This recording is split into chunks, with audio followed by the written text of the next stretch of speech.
ഈ തേർഡ് പ്രോബ്ലത്തിലെ നമുക്ക് തന്നിട്ടുള്ള ഈ ഇക്വേഷൻ്റെ എക്സാക്റ്റ് ആയിട്ടുള്ള ഫോമിലേക്ക് മാറ്റാനാണ് പറഞ്ഞിട്ടുള്ളത്. അപ്പോൾ നമ്മൾ ആദ്യം ഇതിൻ്റെ എക്സാക്റ്റ് അല്ല എന്നുള്ള കാര്യം നമുക്കറിയാം. അത് നമ്മൾ ചെക്ക് ചെയ്യണം. ഇത് എ പാർട്ടിലുള്ളതല്ലേ, അപ്പോൾ നമ്മൾ ചെക്ക് ചെയ്യാതെ തന്നെ നമുക്ക് ഈ ക്വസ്റ്റ്യൻ മനസ്സിലാക്കാം അത് എക്സാക്റ്റ് അല്ലാന്ന്. എന്നിട്ട് നമ്മൾ എന്ത് ചെയ്യണം, അതിനെ എക്സാക്റ്റ് ആക്കാനുള്ള വഴി നോക്കണം. ഇത് എക്സാക്റ്റ് അല്ല എന്ന് പറയാൻ കാരണം എന്താ അറിയോ, നമ്മളിതാ ഈ ഇക്വേഷനിൽ ഡി എക്സിൻ്റെ കൂടെയുള്ള ടേമിനെ എം എന്ന് വിളിക്കും, ഡി വൈൻ്റെ കൂടെയുള്ള ടേമിനെ എൻ എന്ന് വിളിക്കും.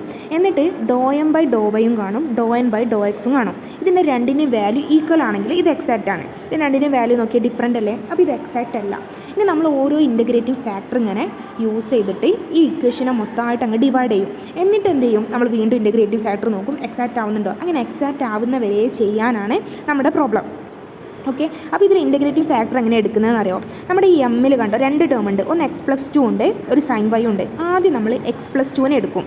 എന്നിട്ട് അതിൻ്റെ റെസിപ്രോക്കലായിട്ട് നമ്മൾ എന്ത് ചെയ്യും, നമ്മളിവിടെ ഇൻ്റഗ്രേറ്റിംഗ് ഫാക്ടറായിട്ട് ട്രൈ ചെയ്യും. എന്നിട്ട് 1/x+2 വെച്ചിട്ട് എന്ത് ചെയ്യും, ഞാൻ പറഞ്ഞ പോലെ നമ്മുടെ ഇക്വേഷനെ മൊത്തമായിട്ട് അങ്ങ് ഡിവൈഡ് ചെയ്യും, മൾട്ടിപ്ലൈ ചെയ്യുമ്പോൾ നമുക്ക് ഇക്വേഷൻ കിട്ടും. ഇത് നമ്മൾ ഡി എക്സിൻ്റെ കൂടെയുള്ളതിന് എം എന്ന് വിളിക്കും, ഡി വൈൻ്റെ കൂടെയുള്ള എൻ എന്ന് വിളിക്കും. നേരത്തെ നമ്മൾ എം എൻ എടുത്തില്ലേ, അതുകൊണ്ടാട്ടോ ഇവിടെ എം ടിൽട്ട എൻ ടിൽട്ട എന്ന് എടുത്തത്.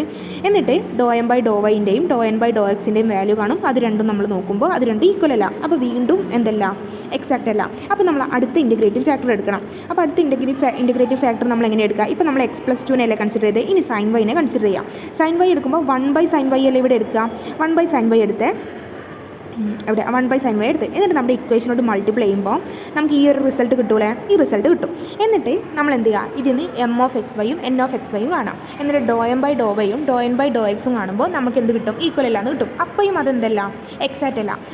ഈ ടൈമിൽ നമുക്ക് എന്ത് ചെയ്യാറ്, സബ്സ്റ്റിറ്റ്യൂഷൻ യൂസ് ചെയ്യാം. നമ്മുടെ ഇക്വേഷൻ എന്തായിരുന്നു, x+2 sin y പ്ലസ് അല്ലേ, അതിൽ ആ എക്സ് സൈൻ വൈ ഉണ്ടല്ലോ, x+2 sin y-ലെ എക്സ് സൈൻ വൈയിലെ അതിനെ ഞാൻ z എന്ന് വിളിക്കാം. ബാക്കി ടേംസ് അവിടെ നിൽക്കട്ടെ. എന്നിട്ട് സെഡിനെ ഡെറിവേറ്റീവ് ചെയ്ത് നോക്കി.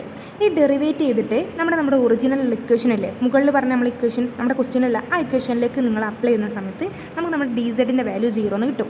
ഡി സെഡിൻ്റെ വാല്യൂ 0 ആയി കഴിഞ്ഞാൽ നമുക്ക് സെഡിനെ ഒരു കോൺസ്റ്റൻ്റ് ആണെന്ന് പറഞ്ഞൂടെ.